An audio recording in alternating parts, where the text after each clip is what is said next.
help you elevate your life. Today, we have a guest who embodies the essence of transformation, relentlessness, the pursuit of self-improvement. He's not just a podcaster, he's a beacon of hope for anyone who's ever hit rock bottom and wondered if there was a way out.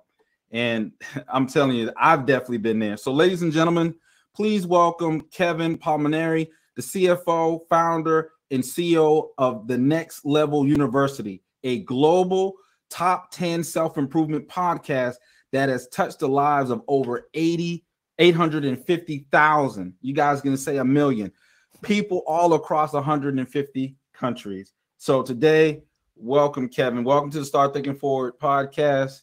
We're elated to have you here. Tell us a little bit more about yourself. I know I just kind of gave a kind of a brief intro, but tell us about Kevin and why is he here today on the Start Thinking Forward podcast? Yeah. So first off, I appreciate you having me. Thank you for the wonderful introduction. A lot of adjectives in there. I appreciate them very, very much. Where I am today is drastically different than where I ever expected to be or where I ever planned on being, honestly. I was raised in a household by my mom and my grandmother. I didn't go to college because I had no idea what I wanted to do with my life. I was training to be a professional mixed martial arts fighter. That didn't work. I ended up jumping from job to job to job to job. And eventually I got a what felt like lucky break, and I got a high paying job. And I went from making $15 an hour to making anywhere from $60 to $120 an hour. And life from there got a little bit weird because I thought I should feel a certain way. Here I am, successful for the first time financially, but I'm more insecure than I've ever been. I'm less confident than I've ever been. What does all this mean? I went through a really tough breakup and ended up sitting on the edge of a hotel bed contemplating suicide a few years after that. And it's almost like when I was young, I never thought I'd be successful. Eventually found success, but success didn't fill the voids that I thought it was going to fill. And then I had to lose all of that success in order to start the podcast and get to where I am today. And now holistically, I'm the most successful I've ever been in terms of life, love, health, and wealth. But it took me achieving a certain level of health to realize, okay, that's not the whole answer. A certain level of love, a certain level of wealth. And yeah, the goal now is to be the most well-rounded human I can be. And I believe that's the path towards fulfillment anyway. So that's what I'm here to talk about. I'm here to talk about self-improvement. That's my jam. I love it. Okay. And I think that was very powerful. And it's one thing I pride the show on is like, we're real talk for real people. And it takes a special type of individual to come and be, transparent like you have, Kevin. So I applaud you for that. You mentioned, and you mentioned it again, that in your mid-20s, you had a high-paying job, sports car, like everything was kind of like going your way, but yet you found yourself contemplating suicide. What would you say was the turning point that led you from, to self-improvement? Like, what was that point where, because I mean, it's hard if you're depressed or you're going through whatever is going through, how do you remove yourself from that emotional state to then put yourself in this self-improvement? Because it's not an easy feat, Yeah, at that point. So this is the interesting thing. Things happened, all things considered, in a positive direction for me. And I'm very grateful for that. So the year before I had these suicidal thoughts and these suicidal ideations, I made the most money I had ever made. And I remember I opened my final pay stub that year and I expected to feel all types of ways. And I didn't feel any of those ways. I said, for most of my life, I have lived unconsciously. The opposite of unconscious is hyperconscious. So I ended up starting a podcast shortly thereafter called the Hyperconscious Podcast. That is when I fell in love with self-improvement, because I was having deep conversations like you and I are having today. And in order to facilitate a hopefully powerful transformational conversation, I got to know what the heck I'm talking about. So that's one of the reasons I started studying self-improvement. I didn't understand how impactful it was going to be for me. I didn't really understand how malleable we are as human beings. For me, podcasting is what got me to originally start self-improvement. That's why I started it in the first place. And what I always try to tell people is one of the reasons I'm here today in the way I am is because I had really good relationships where I could be vulnerable and I felt safe. If you're out there, even if your mental health right now is 10 out of 10, I would suggest figuring out who are the people that you feel safest communicating with, because those are going to be the people you go to when there's a storm. You don't build an umbrella when it's raining. You build an umbrella on a sunny day for that rainy day.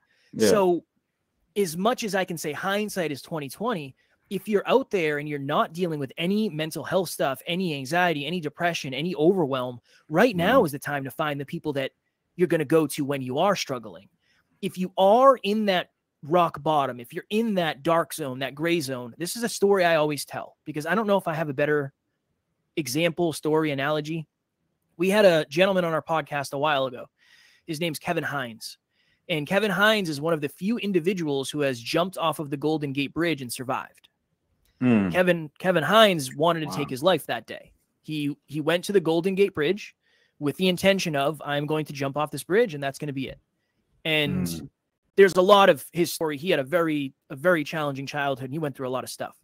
But one of the things that really stuck with me to this day is he said, when my second foot left the railing, I immediately regretted it. And I wished I didn't take that leap. Brandon, I'm sure there's a lot of people who would say that if they had the opportunity to come back and tell us, but unfortunately, they succeeded in what they might not have wanted to accomplish in the first place. I don't have a better example. If you're struggling, there is a light at the end of the tunnel. There is. And there are people that care about you, and there are people that love you. Sometimes you just got to figure out what is progress to you. Progress is different to everybody. My version of progress is different than Brandon's, and Brandon's is different than my wife's, and everybody's a little bit different. So I would say locating whatever the smallest version of progress for you is. Maybe it's waking up tomorrow and making your bed. Maybe it's waking up and taking a shower. That's okay. That's personal progress, and that's progress nonetheless. I agree.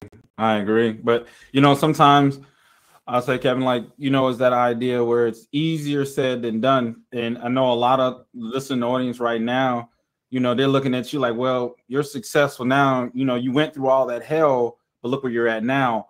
I'm still going through the hell. There's a lot of hellacious things going on in my life.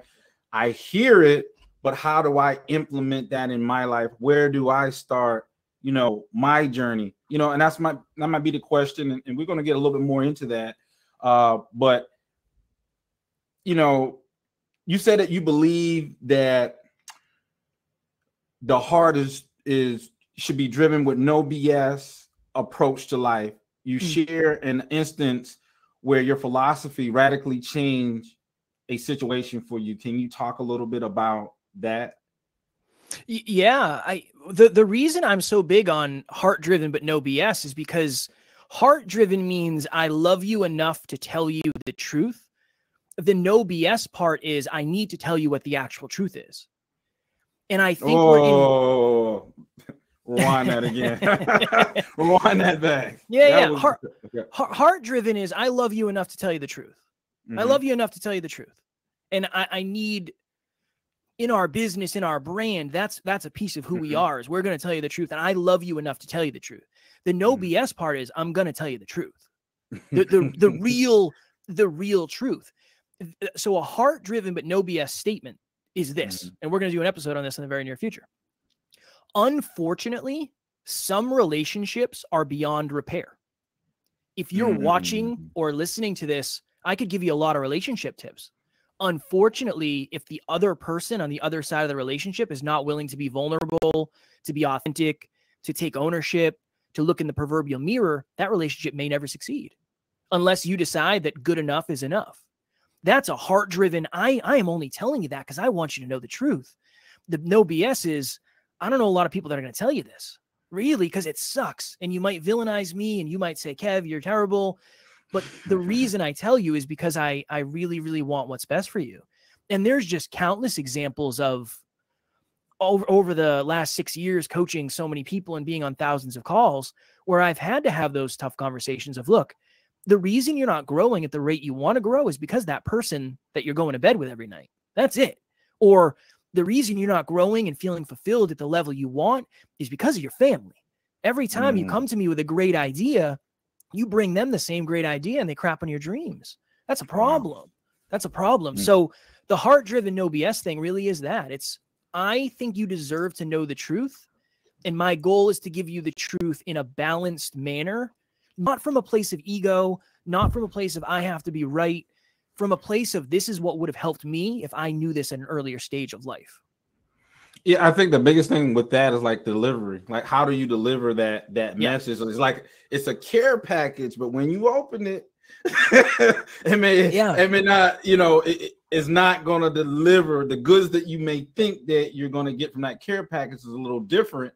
And when people get it, it could be the difference between we're not friends anymore, or you're not my coach anymore. You hurt my feelings. And I think, and this is my opinion of some of the things that I've experienced, is that, and I'm ex-military, so I'm come from that military world. So it's like, we had a saying like, hey, we're going to hurt some feelings today. And it was like the norm, but it's not, let's hurt your feelings for the sake of hurting your feelings. We have a mission accomplished. And if you're not on the same trajectory as we are, we're going to help you make the adjustments. And it may not be as comfortable as you want. So how do you do that in the real world where, everyone doesn't have to listen. Everyone doesn't have to move. It's not a have to, it's I have to decide, I can do it, but will I? And I just wrote an article on that. There's a lot of things you can do, but the question always, comes to that, will I? That's the big objection there. Is like, will I? I can, but will I? So what do you think about that? I love it. I love that whole frame of, unfortunately, sometimes it does take feelings getting hurt to make a move. What I would say is I usually go to, why aren't we currently? Why aren't we currently? Because it's usually not what we think it is. Just as an example, there's somebody in our coaching and they're struggling in a relationship a little bit. And they say that they're not willing to have a difficult conversation with their partner because they're afraid there might be a fight. The real root fear is they are afraid if they have enough of those tough conversations, they're actually going to get to the point where they're going to get divorced because they realize that person doesn't want to grow that much. Their biggest fear is being divorced, not having a fight with their significant other. If you can get down to that level of the truth, now we actually understand why you're not doing it. So that's always my answer. A lot of people say, what does holistic self-improvement mean? And to me, it's well-rounded, but it also is well-rounded in full depth. So there's a million podcasts you can go and you can Google, how do I make more money? And there's going to be a bunch of ways to do it. Many of those might not have, but if you have an unconscious, subconscious money block because you grew up without money, a lot of this isn't going to apply to you in the way we wish it did. When you get down to the root cause of, oh, I was raised lower middle class. Every time I had $1, I got rid of $1.50. That's just the way I came up. Oh, of course I'm going to do that now. And I can make all the money in the world, but if I don't have the right fundamentals, I'm going to spend it all. So long story, super long, Brandon. It's always about getting down to the root of what the actual problem is in the first place, not necessarily how the problem is showing up in reality. Okay, so this is, I always like to do rapid fires and throw people off. It's just what I do. So I don't think this is an overly crazy question here, but the question is, as we all know, there's all different types of people in this world. So when you talked about, your philosophies and the things that you believe in, how do you think that your belief system has played a part in it? Do you think that were there some other things other than just you in the formula that got the result that you have today, or was it just you make the adjustment? Like, people like I call it hanging a jacket on something, like, well, I'm not going to do this because God doesn't want me. And I'm like, no, you're just lazy. Don't put it on God, put it on you. God wants you to have whatever you want to have if that's what you believe. But if you believe that he doesn't because you just don't want to do the work, that's putting a jacket on something and it doesn't fit. Like you have to know what it is that you want. and be willing to go after. What do you think about that? I think, yeah, one of the reasons a lot of us don't accomplish our goals is because we have the wrong expectations. So one of my beliefs in the beginning that has really benefited me a lot is I don't deserve success unless I work for it. I don't deserve anything I don't have unless I'm willing to work for it. That doesn't mean I don't have self-worth. That doesn't mean I'm not intrinsically valuable. Brandon doesn't owe me anything. You don't owe me anything because I haven't earned it yet. That's a belief that I have that I think a lot of people might assume is disempowering, when in reality, it's empowering to me. I want to be the best podcaster I can be. There's a reason I have as many episodes as I do. Nobody's going to give me a trophy that says I'm the best podcaster. I gotta feel that in myself. So I would say the initial beliefs that I had were just hyper limiting beliefs of I'm not smart enough. I'm not good enough. I'm not a good speaker. I don't know anything about business. I don't know anything about numbers, money. There's no way I could possibly succeed. To one of the reasons I am quote unquote where I am today is just because I've done a lot of the same things over and over and over again. And I worked through the zone of suck where for the first 150 episodes, I was not a good podcaster. At least I didn't feel good. Yeah. I am now of the belief, Brandon, that I will never say that anybody can accomplish anything they believe, because I think it sounds really good, but a lot of people don't have the circumstantial opportunity that I had. So it's not going to go the same way. But one of my beliefs is you're most likely going to suck at everything you start at. You most likely will get really good at the stuff that you suck at, but do long enough to not suck at. That is a fundamental belief I have, where I think anybody is going to be good if they do 1,500 podcast episodes. But if you suck at the first 150 and you decide, this ain't for me, this ain't it, you're most likely not going to stick with something long enough to actually get the result. So, and then let me just throw this too. I'm also of the belief that there is no such thing as self-made. My business partner has been mentoring me every day for the last 6 years. I'm blessed to have a genius business partner who believed in me long before I did. I didn't create this camera. I didn't create this microphone. I am not self-made by any stretch of the imagination. I've been grateful to be able to hold hands and take steps with people who understand things at a deeper level than I do. So one of my deep beliefs is if you find the right person, they're going to help you get to the right place in the right time. And it's on you to reach out to that person and really follow through with what it takes to stay with them. Well, Kevin, I think this will be the first time I'm going to disagree with you on that. I'm going to say that hit me with it, Brandon. We've all heard that saying, we are all self-made, but only the successful will admit to it. And the reason I believe that is because even though you had the mentor, even though you had the resources and you had all those things in front of you, you had to do something. It doesn't matter if all those people are around you. They can give you all the advice. You can go to all the seminars, all the training, but it took something inside of you that clicked, that you decided, hey, I'm hearing this information. I have a support system. I have people that really believe in me. Now, what am I going to do? And you made the necessary moves to you took that valuable insight. So you're a self-made guy. You may have had assistance along the way as far as like people pouring into you, but you had to do the work. You had to change your mental state. You had to go out and do activity, even if mentally you didn't feel like it, even if you weren't motivated to do it, because your mentor told you, hey, if you're trying to change your state, this is what you need to do. Like, and tell me what you think. I appreciate it. I take that very much as a compliment. I just think there's a part of me that's afraid to lose sight of how blessed I am. Right. So I remember this. I recorded episode number 7. This was a long time ago, many years ago. And in this episode, I was just loathing my job and I hated it and I was miserable and I want to be done with it. And I said, my goal, Brandon, my future, what I would desire is to wake up when I want, to go to bed when I want, to podcast with amazing people, to go to the gym when I want, to be my own boss. And here we are 1,500 episodes later. And that is my reality. I don't ever want to lose sight of how blessed I am to have the opportunities to impact people I have. It's something we call grateful ambition. I am just unreasonably grateful for all that I have. I am so, so, so grateful, but I am hungry for what I do not have yet. And it's that juggling act of, if you lose gratitude, you lose presence of moment. If you lose ambition, you lose possibility of growth.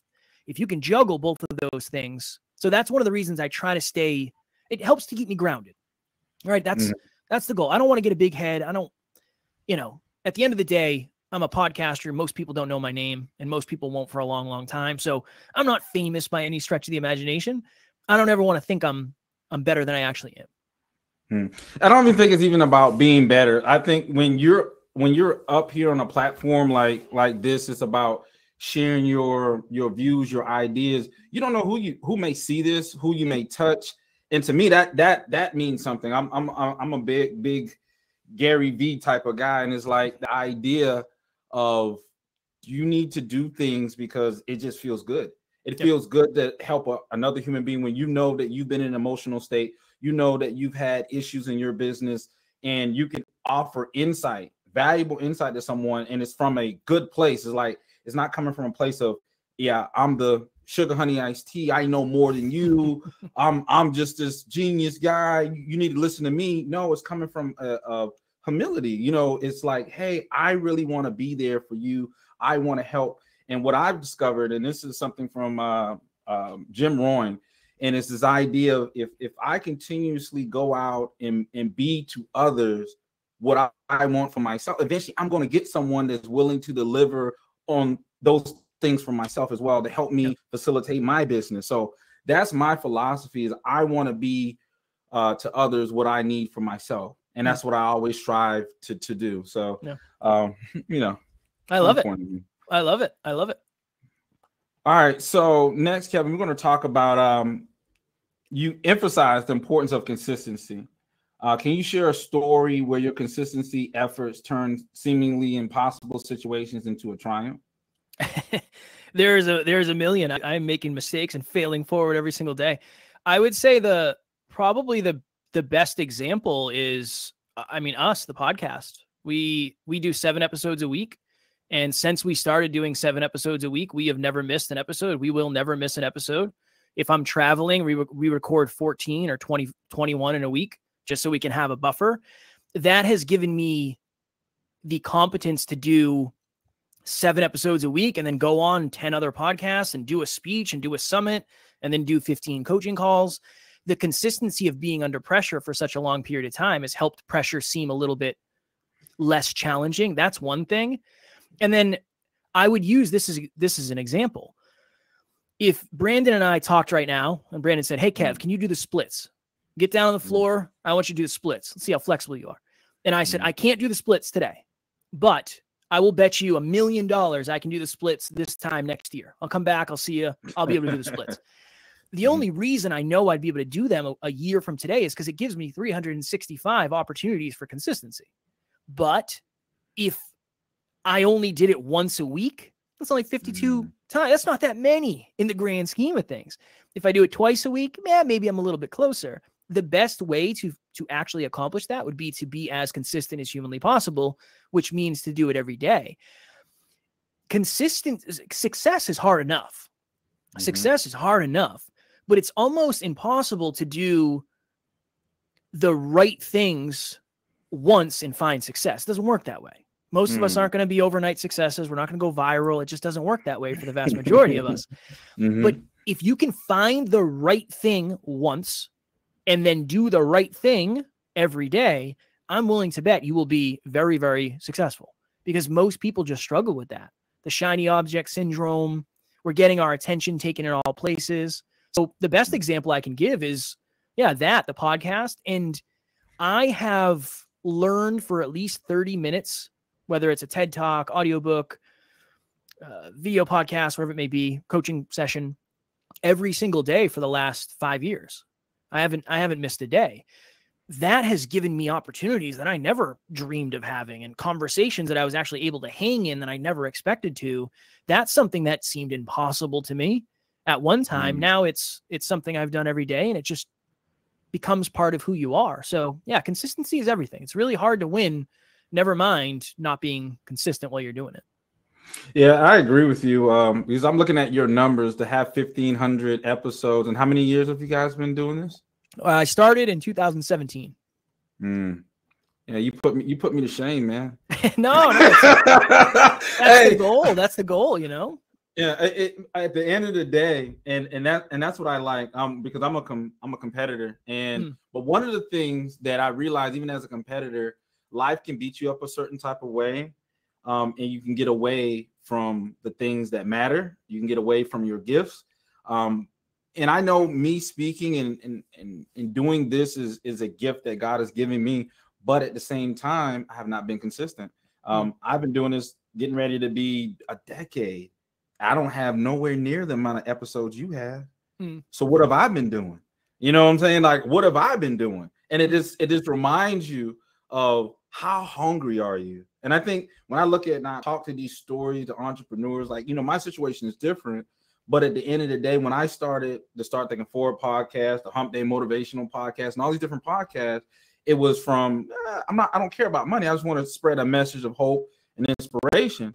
But at the same time, when I saw that I could build a business off of it, why didn't I? Life got tough. And I just had the conversation the other day, and I said, well, I didn't want to keep talking because I felt like who would want to hear my struggles at that point? Like, I feel if I'm feeling defeated, if I'm feeling I'm not motivated, how can I motivate someone else? Yeah. And someone's like, no. Like, your story, the things that you're going through, there's a whole bunch of other people that's going through the same thing. You want to share that so that they can connect with you. Like, don't run away from that. But for so many years, it's like, I'll do so many episodes and then life, hit me in my jaw. I don't have a glass jaw, but it hit me and it hurts. And it makes you feel uncomfortable. It makes you feel inadequate. And then it's that imposter syndrome. Like, well, maybe I'm not that good, because the situation happened and I'm so mentally distraught by it. It's throwing me off. Maybe I'm not as good as I think I am. Maybe this isn't for me. But like you said, you're 1,500 in. What if you had stopped at episode 60, episode 20? You kept going and you're here. And it really doesn't matter if anyone knows your name, because at the end of the day, with 1,500 pieces, eventually people will know your name because you're putting in the work. And that's work is always going to beat talent when talent doesn't work. I don't care how much talent a person has. If they're not willing to put forth the work, Kev, like, it's just not going to happen. I know that for a fact. Yeah. I sat there and literally watched every month as my podcast numbers just started going down. And I did nothing about it. I didn't get another episode. So if you do nothing, nothing's going to happen. And this is all to it. So give me some insight on that. Yeah, it's, what it is though. This is it's always the deeper layer. I traded everything for this podcast. I traded everything. I gave up a 6-figure income. I've lost friends. I've been broke. I've been in debt. I've been sent to collections. My car broke down. I couldn't afford to get it fixed. That was, I've traded a lot for this. But here's the thing. I don't have a lot else in my life. I have an amazing wife.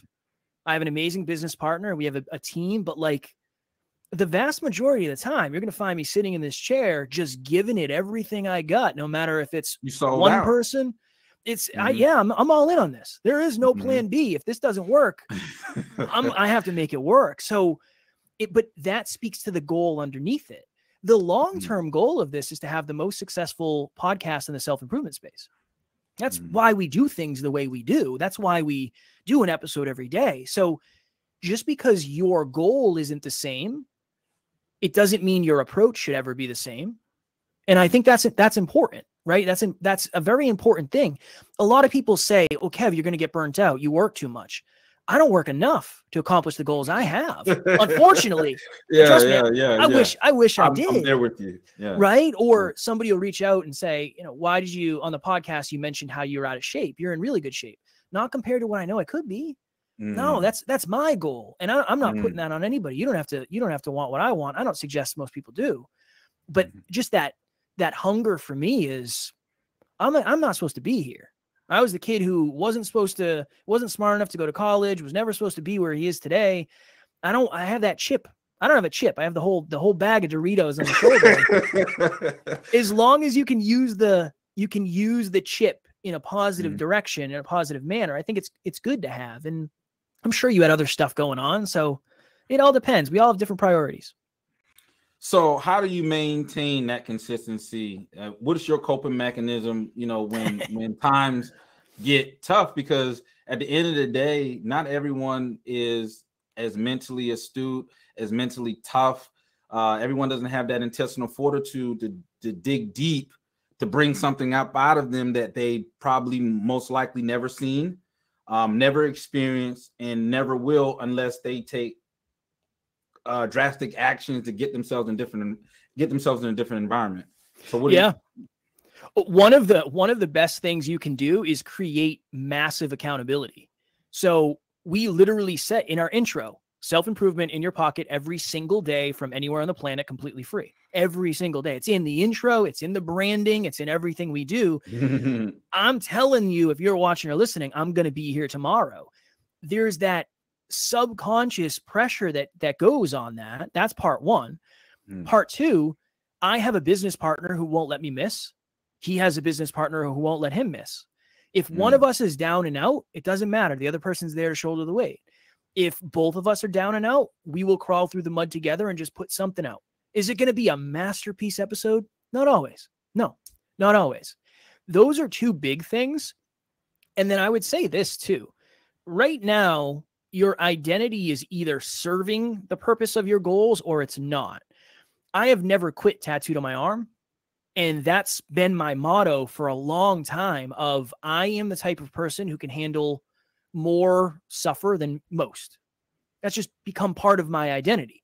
Now, when I come up against someone like you who has a military background and has worked, I'm sure, harder than I have in many, many different regards and stayed up more hours than I have and been in environments that probably weren't super nice, I know you have that never quit too, because you can see it. If you're out there and you identify as someone who gives up right after they start, okay, that's an identity level thing that we can work on from the beginning. But whatever you're saying to yourself, I am the type of person that blank. I am the type of person that takes the hard way. I'm the type of person that takes the easy way. We just have to start proving the positive one correct and the not so positive one incorrect through small actions. We didn't start doing an episode every day. We started doing one episode a week. And when something becomes sustainable, make it more challenging. You go to the gym, you're bench pressing. This weight used to be super heavy. Now it's not that challenging. All right, throw a 5 on each side and let's see what happens there. I think life and fitness and muscle building and the gym are really, really good connective analogies for each other, because that really is all it is. When it becomes sustainable, make it a little harder, and then that'll be a challenge. And then when it becomes sustainable, make it a little harder. And 5 years down the road, you're gonna be really good. I agree. So the next segment we're going to talk about, and I think is one of the most important, Kev, is vulnerability. I call it the gateway to authentic connection. So you talked about the importance of vulnerability. Can you share a moment where, being vulnerable led to an unexpected positive outcome in your personal or professional life? There was a time where my business partner, myself, and one of our good friends, he's got a very successful YouTube channel, Eddie Panero. He's a good dude. We were working out in Eddie's condo gym. And when I'm working out, I've been doing that a long time. I'm really confident. I feel really, really good about myself, just crushing it. We finished the workout and we started talking about business. And internally, Brandon, I just pivoted. And I remember thinking to myself, these two guys are arrogant. I don't like these two guys when we're talking about business. I don't like this. I don't know. You guys are different people. But eventually I sat with it in real time and I kept sitting with it. And I said, is this a me problem or is this a them problem? Because I think this is probably a me problem. I love these two guys. These two guys are awesome. They're my good friends. I had a conversation with Alan later that day. Alan's my business partner. And I said, hey, man, I just want to throw something off of you here. When you and Eddie were talking about business, I feel like I got super insecure and I think I was villainizing you guys for some reason. Where do you think all that's coming from? And that was very, very vulnerable for me because I didn't want Alan to think I was weak. And I didn't want Alan to say, oh, I can't work with this guy. He's he's going to hate me. That was a really, really, really challenging conversation to have. But that opened the door for so many other deep conversations about our characters and about business. And now we've gotten to the point where that level of vulnerability in that conversation has created what we call pilot and co-pilot. We go into things knowing that Kevin is the pilot or Alan is the pilot, where it's okay for you to say, all right, I'm going to let you do this.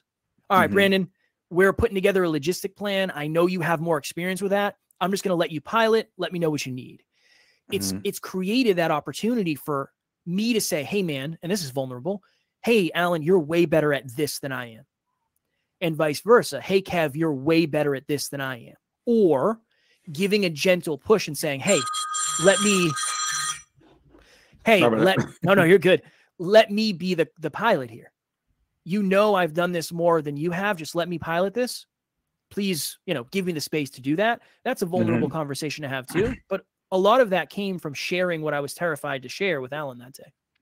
Wow. That's powerful and very insightful. I'm sorry about that. Interrupt, my phone rang. I try to let everyone know I'm podcasting. So it's all good. All right. So we talked about the accepting the vulnerability. So how has embracing that vulnerability changed the way you approach self-improvement and entrepreneurship, you would say? I think one of the most vulnerable things you can do is ask for help. And if you're focused on self-improvement, at some level, at some point, you're going to have to figure out what part of your ego is running you. And for a long time, mine was feeling the need to be right. I remember early on, I thought I had to know everything, and I thought I had to know more than Alan, and I had to host in a certain way and interview in a certain way. And I wouldn't give Alan the shine that he deserved. I wouldn't admit that he's helped me build this as much as I have.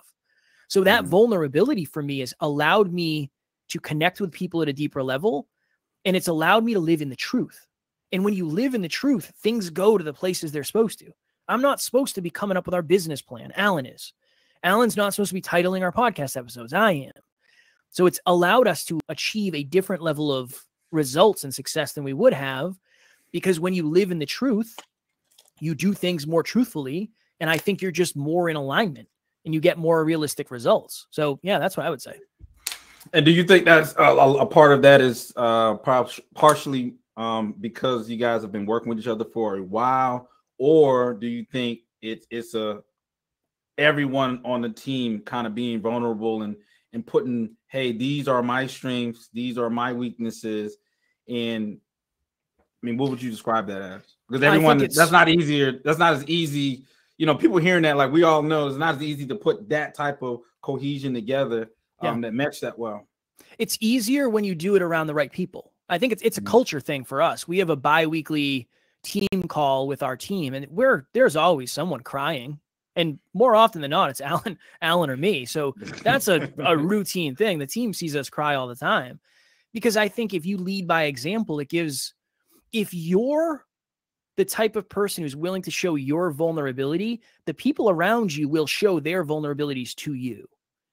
And it creates this really good culture of safety and just honesty. So I would say it's easier to do it with the right people. It's really hard to do it with the wrong people.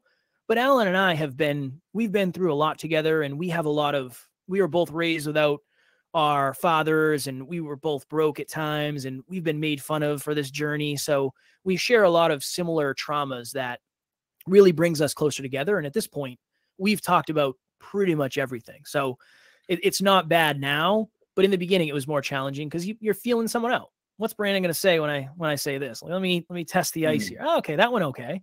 I can give a little more. Give a little more. Yeah, and I think that's a time like when you said like you've been picked on, even about this journey. And I would say, hey, join the club. I think we like people when they don't understand something, like they just don't. And some people, they're not meant to understand, but that doesn't stop you from doing what you need to do and living in your authentic self and following your purpose. And it took me a while to discover that personally myself, to not let, because I'm very emotional, but I don't show that. You know, like when people see me, they see you know, the military, I'm very structured, but down, if you're close to me, you'll know that I'm very in touch with my emotions, and emotions of others. So that emotional IQ, you know, self-awareness, and you know, knowing my feel, well, how am I making that person feel? So all those things play a part in my life. So I try to walk in other people's shoes and say, listen, I've been there myself. I can understand, you know, what you're going through, or I'm hearing what you're saying, and I can only imagine, but my heart really is in it. Like I'm a flawed human being. I always tell people, like, my heart is always in the right place. I may not always say the right things. I may not always do the right things, you know, but at the end of the day, my heart is in the right place. I don't mean anyone, you know, any bad. Like, I want everyone to succeed. That's just my heart. That's the way I've been brought up. I don't get jealous of folks. Like, if someone tells me about what they're doing at an exponential rate, I get excited. I get excited, brother. Like, I get excited if I'm like, whoa, if they can do it, I can do it. I don't, man, I'm upset, man. They're doing better. Like, that's the immature entrepreneur. Like, you got to grow up. Now, Grant Cardone was just talking about this the other day, and he was like, you know, it's okay at 12, you know, you're yelling, oh, my dad didn't give me enough hugs. I'm sad. I'm sad. My dad wasn't in my life when I was coming up. But 39, you're still saying, well, my life isn't this because my dad didn't give me enough hugs when I was 12. It doesn't carry the same way. It's like, you have to mature in the journey and have, like you said, accountability for yourself. You got to hold yourself accountable. And when times get tough, well, rewind. I'm gonna go back to what you said. Before times get tough, you need to find those anchors, those people in your lives that's going to, when the times do get tough, that will be there for you to carry you on. So I think that's very important. All right, next. Anything you got to add to that, Kev? I was going to say, well said, brother. That's it. Just well said. 2 words. Well said. The biggest thing when you got, and I think, and I don't want to downplay this, you guys got a big team, don't you? Yes. I think you got 16. like 10. Oh, 16. Yeah. Wow. Yeah. There's a lot. That's the thing, right? There's a lot going on behind the scenes that nobody would ever see or know. It's like, yeah, we do an episode a week, an episode a day, but we have an awesome team who takes care of that. We just get in front of the microphone and try to deliver some value, and the team does their thing. And that's why, again, even going back to the fact that there's a lot beneath or behind the scenes that you just don't see. It's always my goal to bring that to the front. So yes, we have a big team. Yeah, you guys doing a lot of high, like, and that's if you're just tuning in right now, I just want you to understand, like, this Kevin is a serial entrepreneur, because at the end of the day, I looked at your website. You guys got apps. You're tapping into human potential. You know, trying to get the best out of people, and I think that's life changing, and it's going to take its own direction. So, with over 1,400 episodes under your belt, what's the most surprising lesson you've learned about human nature through your podcasting journey? Adversity is almost guaranteed. Growth through adversity is dependent on the human. So most, if not all, of the people that we interviewed have had some sort of tragedy, trauma, something go horribly wrong in their life. Most of them were able to use their adversity to their advantage. Adversity is coming for all of us. And it's just, what do you do when it does? Again, it's not always sunny, but we know that. We know, well, it's going to rain. The umbrella. I guess we're going to talk about umbrellas a lot. I don't know. Or it's not always going to be summer. I live in New Hampshire. Right now, we're transitioning into fall. It's going to get cold pretty quickly. I have a jacket for that.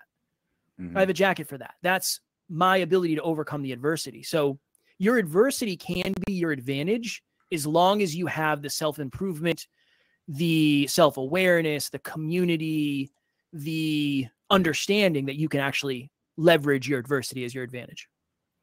So it's definitely more than just talking to a mic. What are some of the podcast pitfalls, like, during this journey, that aspiring podcasters should avoid to assure that their message reaches, you know, their target audience? Man, one of the things is, I know you don't like listening to your voice. You have to do it anyway. Nobody does. Nobody likes the way they sound until they do like the way they sound. And it just takes time. I wish I started reviewing the podcast sooner because that's helped me a lot become a better speaker. That's part one. Part two, and this is something I wish I knew earlier. The podcast episode is always super important, but what you do before and after the episode are just as, if not more important. You could be the best podcaster in the world, having great interviews. If you're not consistent on social media and you don't have somewhere for your audience to go, it's going to be really, really hard for you to grow. Really. The podcast doesn't grow itself. You grow the podcast. Just like a YouTube channel doesn't grow itself, a website doesn't grow itself, a business doesn't grow itself. You have to treat your podcast like a business. And that means investing in equipment, investing in gear, investing in help. I hear a lot of people say, well, I don't want to pay $20 a month for this. If that $20 a month is going to help you in the long run, it's probably worth it. Now, if you don't have that $20, that's obviously a different conversation. But I would say treat the podcast like a business. And then the last thing would be, you're most likely not marketing to yourself. That's the number one thing I see when I'm working with podcasters or businesses. They say, well, I know my audience is just like me. No, they're not. If they were just like you, they wouldn't be, they most likely wouldn't be listening to you. They resonate with you, but there's a difference between resonating with someone and being that type of person, being that demographic.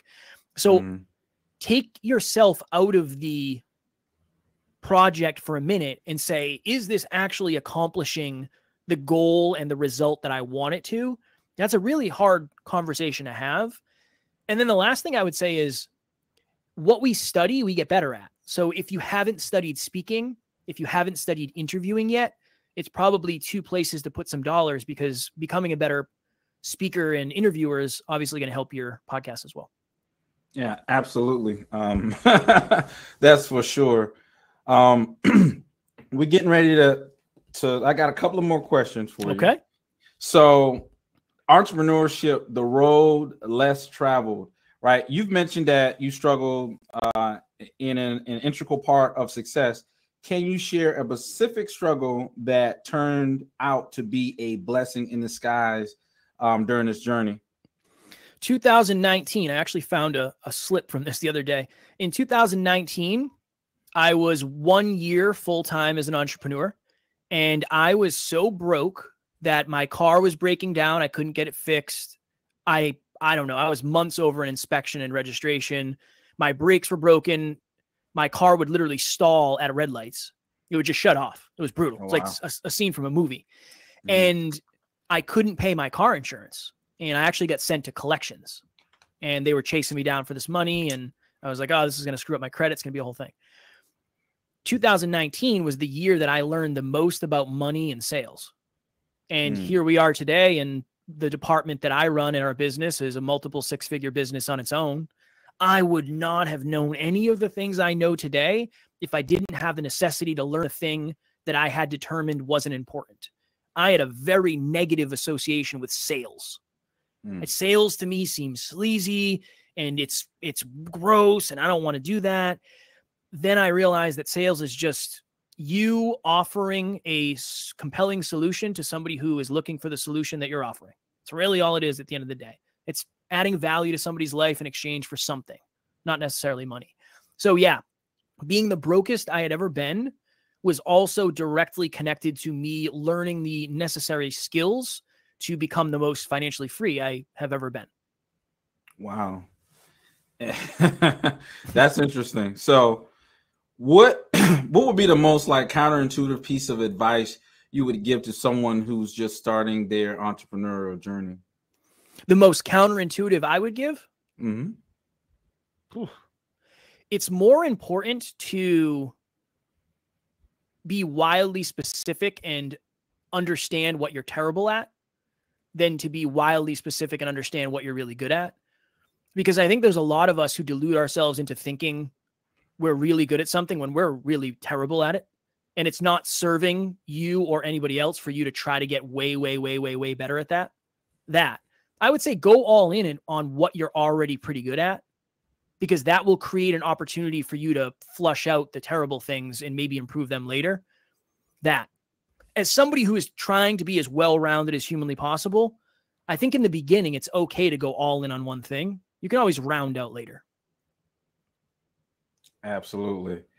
All right. So rapid fire round real quick. So I'm going to ask some questions, kind of a little bit lighter.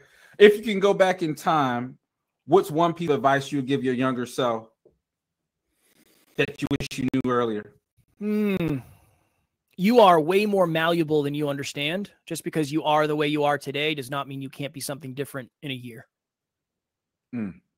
Okay. Confidence is a trait many people struggle with. Can you share a practice tip for boosting self-confidence? I don't believe confidence is a trait. I believe it is a skill. Yeah. Ask yourself on a scale of 1 to 10, how afraid am I to do blank? So best example I can give. Somebody reached out to me. They said, I want to be a speaker. I said, awesome. You know what we got to do? We got to get you speaking. On a scale of 1 to 10, how terrified would you be to do a Facebook Live right now? And she said, 12 out of 10 ain't happening. Okay, that ain't it. How terrified would you be to record a video and show nobody? And she said, nothing. 0 out of 10. I wouldn't do anything. Cool. What if you recorded a video and just showed me? And she said, that's probably like a 5 out of 10. I'm scared at a level 5 out of 10. I said, do that. If you do enough 5 out of 10s, then you'll get to the point where you can do 6 out of 10s, then you can do 7 out of 10s. I'm convinced, Brandon, the reason many of us don't have confidence is because we look at the top of the mountain and we say, I could never get there. When in reality, nobody goes from base camp to the top of the mountain. There's a million steps along the way. That you have to find the smallest possible behavior, do that, and then do the next smallest possible behavior, rinse and repeat that. And if you do it long enough, I do believe you will have more confidence than you do today for sure. Okay. And then self-awareness is often cited as a key to success. Can you share an example where a lack of self-awareness led to a setback and how you overcame it? Lack of self-awareness. Yeah. Right before my initial rock bottom, I had again, all the things, all the success. And my girlfriend came to me one day and said she wanted to move across the country. So we lived in New Hampshire. She wanted to live in California. And I gave her a million reasons why she shouldn't do it. You're not going to succeed. Gas prices are too high. Real estate's too high. Job market sucks. Blah, blah, blah, blah, blah. In retrospect, I didn't have the self-awareness to understand that I was afraid of being left behind. I was afraid that she was going to outgrow me. I was afraid that she had bigger goals and dreams than I did. And in truth, she did. She had all those things. And she ended up leaving me. So my self-awareness created an unfortunate byproduct of being very single, very alone, and struggling a lot. It's also given me the empathy to see what it's like to be on the other side. But yeah, self-awareness has tanked many of my relationships, unfortunately. And you're married now, right? Correct. I am married now, but our relationship is based on a ton of self-awareness. So the reason we have relationship success now is because we're both very self-aware and practicing it. All right. So I'm willing to bet, top dollar that those individuals, they may be looking at you now. It's like, I messed up. I measured him and I measured him wrong too early. I think they wrote it in stone too early. I would say so. It's part of the chip, Brandon. That's part of the chip. So now you really have something. Okay. So what's your biggest fear? Before I go there, so I kind of want to pad this question a little bit. So because I believe myself is that, sometimes we like to put on airs, as they say. And I see that a lot in the entrepreneurial world where people don't talk about what we're talking about right now. They don't talk about the real. They talk about, hey, 500,000, $1 million, 2.5. They're talking all these great numbers, but they don't talk about the work. They don't talk about the rejections. They don't talk about the setback. And even those that talk a little bit about it, is always saying, listen, I'm a human being. And even though I've been through the fire, I'm still going through the fire just like everyone else. It's just that I progressed a little further down the road. Doesn't mean that I don't feel the same pain. Doesn't mean that just because I'm elevated a little bit, doesn't mean that I don't feel the same thing. So what would you say is still your biggest fear? Because fears have a tendency of, metamorphosizing and mutating and turning into something else based upon how your life goes. So what's your biggest fear and how do you manage to prevent it from holding you back since you have this new sense of self-awareness, this new sense of, this holistic approach to bettering yourself? The simplest one for me is I have a massive fear of failure. Massive. It's giant. I think about it every day. It is pretty much what runs me. I've been able to luckily use that instead of stopping me. It keeps me going. So that's one. And then I would say a more unique one is I have a giant fear of letting people down. I do. Before I logged on this interview, I did research to see who you were and what your show is about. And my goal is to not let you down. My goal is to make sure that I deliver and hopefully you can have a better thought of me than you did in the beginning. Now, that obviously has its detriments, right? I remember we went to an event and we were speaking, and I sat with this young lady through my entire lunch. Nobody knew where I was, but like, I didn't want to let her down. I just wanted to be there for her and support her. So that's a big fear. The fear of letting someone down when they need me. That's a big one for me. All right. And this is kind of another one thrown out there. So a lot of people, what I've realized is that 98% of people is they don't care about being successful. Is that they just don't want to fail. They don't want to be considered a failure.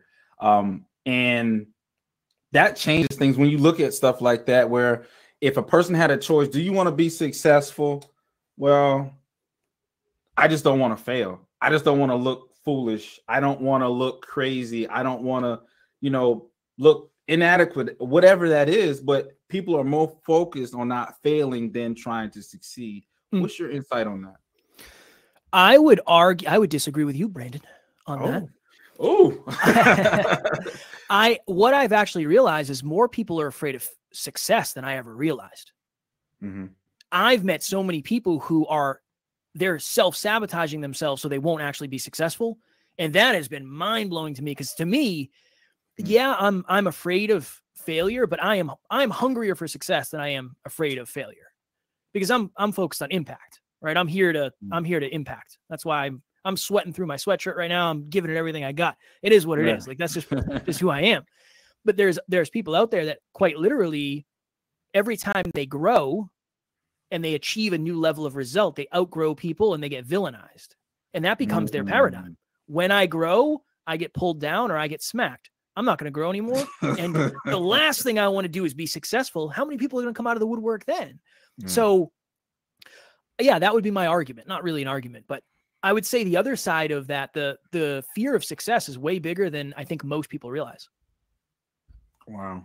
I mean, that's something, it's an interesting point. So what draw you to that particular conclusion? Because I know that you've been talking, directly with a lot of different entrepreneurs. And I know sometimes geographically, because I know you're up north, I'm down south. Give me a little bit of like some case studies or some things that you think that helped you arrive to that particular stance. One, so Alan is more afraid of success than he is failure. And I remember having this conversation. This is what happened. We went to a Brendan Burchard event. And golden ticket. Yeah, that's my guy. Right. So we went, and I was convinced that I wasn't smart enough, I wasn't good enough, and I was never going to find my people. We left that event, and I was like, I'm the man. This is awesome. I just found so many people that think what I think. This is amazing. When I went, I was comparing myself to who I thought I was. I left feeling real good. Alan was comparing himself to Brendan Burchard, and he left feeling pretty bad about himself, because he said, wow, I got a ways to go. We had this moment in our studio where Alan started crying because I was so confident, probably arrogant. And he said, Kev, every time somebody has gotten overly empowered, they leave. They leave me. Then something bad happens to them, and then they make me look like the bad guy. And I've been villainized my whole life for this. And we kept digging and we kept digging.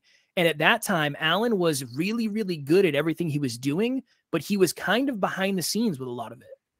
And I said, Alan, you're going to be the most intelligent, best speaker living under a bridge if you don't figure it out.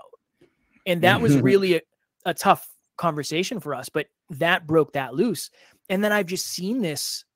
I've seen this so often with other people, where there's this young lady I was talking to, and she was talking about how her neighbor is just terrible to her.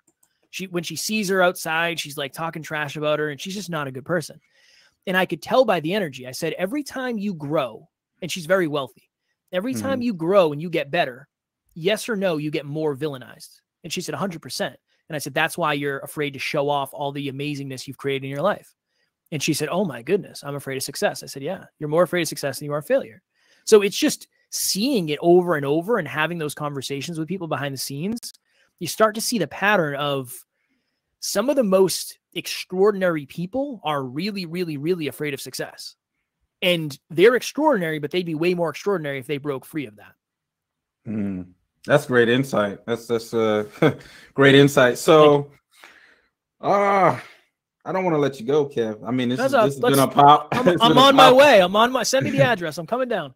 This is a powerful conversation that I believe that so many entrepreneurs, leaders, thought leaders need to hear, because it's a conversation that oftentimes doesn't necessarily take place in certain communities, in certain environments. And you actually are definitely the epitome of, starting from the bottom, getting yourself up. Like, just imagine, like, I think the worst thing in life, in people that had a level of success, you will understand what I'm saying, is when you've had a certain level of success and to lose it, or to be at the arrival point and it just doesn't feel right. Because I think some people get caught up in, the destination instead of the journey. It's like, once you get to the destination, it's over with. But what did you learn during that journey? So when people get to certain destinations and it doesn't feel like what they thought it was going to feel like, well, I thought I was going to be happier. I thought I was going to get more love, but it's the opposite. I'm getting more hate. People are reaching out to me not because they want to support or help, but because they want something from me. Right? It's not genuine, and that in itself can, what's your outlook on that? I think external success makes you more of who you are. So you did an episode, I think your last episode or one of the other ones, you were talking about money. Money doesn't make you; it makes you more of who you are. Who you already are. Yeah. Yeah. I think external success will do that. I think internal success will allow you to shape how external success actually makes you feel. A lot of us are, that's the thing, right? You look at somebody on social media and they have a McLaren or Ferrari or insert your car of choice. And our assumption is, if I had that, I would be really, really happy. When in reality, you'd probably feel pretty similar to the way you do now, especially if a lot of what you're dealing with is internal. But if you really, really work very, very hard and diligently on the internal, maybe if you do it the right way and your business grows and you're focused on it, you'll get to the point where you have that level of money or opportunity, we'll say, resources. And maybe you'll find that, oh, wow, this makes me feel successful, but I'm already fulfilled. So I got a new car recently, and one of the first things I said on the podcast was, I don't expect this to make me feel any different. It's nice, and it's a nice car, and I love it. I'm grateful for it, but it's not going to make me feel any intrinsically different. I still have arguments with my wife at times. I'm still going to want to hit the snooze button. I'm still going to have self-doubt at times. It's not going to fix all that. It will make me feel good when I get in it, and I'll maybe get a confidence boost, but that will never, it's supplemental. I think we have it backwards, where we think nice things will make me feel good. I think nice things can supplement. But at the end of the day, when you lie your head on the pillow to go to sleep at the end of the night, it's your thoughts, and your car is not coming to bed with you, unfortunately. All right. The listening audience, I know I am. I'm like, Kev, why you got us on the fence? What kind of car is it, man? Is it a car? It's a BMW. Is a car? BMW. Yeah. What series? I'm a BMW. Yeah. It's a 230i xDrive. It's red. It's got the nice big rims, heated seats, all that happy jazz. It's my baby. It's my baby. Yeah, I understand. Definitely. All right. So the next level 5 to thrive, your blueprint to a better life. Ooh, right? Nice. So tell us a little bit more about, first of all, it's free 99. First of all, about this next level 5 to thrive, what makes it different from other self-improvement courses out there? Two things. One, it's free. That's one. And two, we didn't say to ourselves, what is the easiest free thing we can create? we said, what is the most valuable free thing we can create? So Alan and I spent, I think, 8 hours in the studio on a Sunday. And we said, all right, let's do this. We're going to create a high quality video course that's going to have cutscenes and it's going to have a workbook and all that stuff. And we said, what are the most important things that we've learned over the last 5 years at that point? And that's what makes it different. What makes it different is it was based on what is going to be most valuable for the audience, not what's going to be easiest for us to record. It was very challenging and it was a pain in the butt to record, but I'm grateful we did. Okay. All right. So talk a little bit about the Next Level University. I got it. Is it on the screen, correct? All right. So tell us a little bit about this. Yeah. Our ultimate goal long-term is to have an online campus where there's going to be a health building, there's going to be a wealth building, there's going to be a love building, and you go into that building and everything in there is curated for that bucket of self-improvement. And you can see it's starting to come along that way right now, but the website is the hub for everything. So the podcast, our Facebook group, every single thing we're doing, you can find on the website. And the reason it's Next Level University is because we want it to be a place where you can learn and will ultimately help you get to the next level. So it's not only the podcast, but it's the name of the business and everything within it.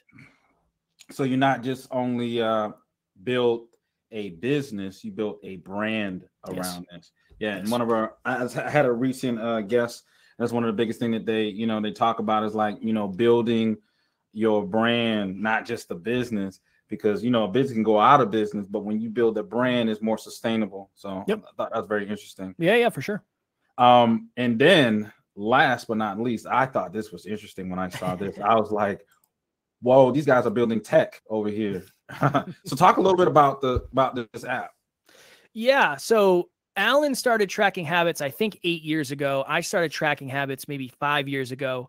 And we're at the stage now where I think he tracks probably 30. I track 26 habits every single day. And it got to the point where we said, this is something that would be super valuable for everybody else, except most people aren't going to want to do it in spreadsheets.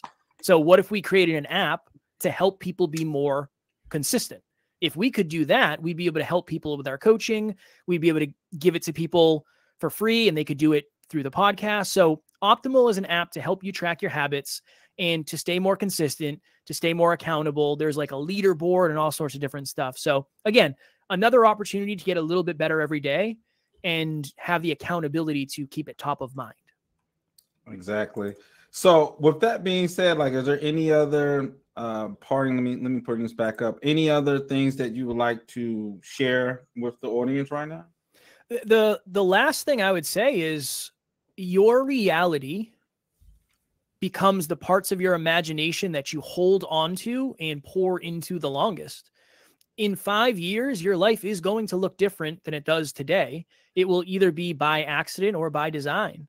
So just do your best to make sure that you're creating a future by design and not just going along for the ride. And we've all been guilty of that, I'm sure, to some degree. But now that you are thinking about it, you have more control over it. So, hey guys, I just wanted to say this, like, this is a great opportunity in time to go check out. What's the website? Where can they go to check you out? Yeah, put it back on the site again. Yeah, sure. It's nextleveluniverse.com. So podcast is Next Level University. Website is Next Level Universe. Okay. And I guess did we talk about the C's, the 5 C's? I like to let people learn about them. So here's the thing. If I tell you what they are, you might not go check it out. So I always suggest you go check it out. I promise it's valuable. I promise. Pinky promise. Okay. All right. So I want to, thank you, Kevin, for coming on the show today. You definitely made me think forward. And I think anyone that's listening to this episode will help them to continuously if they're not already, to start thinking forward. You've graced us with your wisdom, your transformative insights. And it's just been amazing. Like, when you're able to sit down, like we're not kneecap to kneecap, but to sit down and really understand someone else's story from a different perspective. We all have our own unique stories, and those stories have shaped us in very unique ways. So it's been an honor for me to be a host, to interview today. And I'm thinking that I know that people will get a lot of great insight from this. And we definitely would look forward to having you on another episode, diving deep into some other things. I got some more stuff for you, brother. Yeah, I'm happy. I'm happy to come back. I appreciate the kind words. I appreciate you. You're wonderful. I love you. And I'll make you a promise. I will come back, but you got to be consistent until I come back. Oh, yes, sir. So I was just talking to my friend out, and he's in Delaware. And he literally, I just sat on the phone. I was like, hey, brother. And we served together in the military. We're both in the Army. And I said, hey, I need you to hold me to the fire. Like, don't allow me to make no excuses. I mean, and I'm like, if I say something like, hey, brother, you told me that this is what you wanted. This is what you planning on doing. In order for that to happen, you told me this is what you're going to have to do. And now you're coming to me and telling me you haven't done it. So how bad do you really want it? Because sometimes we can play that message in our own heads, but when someone else tells us and that's a person that we told, like, hey, hold me accountable, it makes it more real, and it hits a little different. It hurts a little differently. So I appreciate that. And if I wasn't planning on keeping my word to him, you just put the nail in. I mean, we're live here, and I don't cut anything out. Like, I've always, whatever comes out, I always say it's whatever the heart, wherever the mind is at that moment. It's better to have imperfect action than to have perfect inaction. So I love it. I'm going to keep this so it holds me accountable. Thank you so much, Kevin, for being on the show. Any other? Last thing. What would be a question? So the last guest had a question. And the question was, if you were to be a part of a Viking clan, which one would you be? He was a Viking, the series that comes on. I don't know if you're familiar. I've heard of it, yes. Okay. So he asked, what faction would you be a part of and why? I don't know them well enough to know, but I would probably be like one of the grunts who went out first and like got hammered with something. I can imagine. They'd probably send me out first.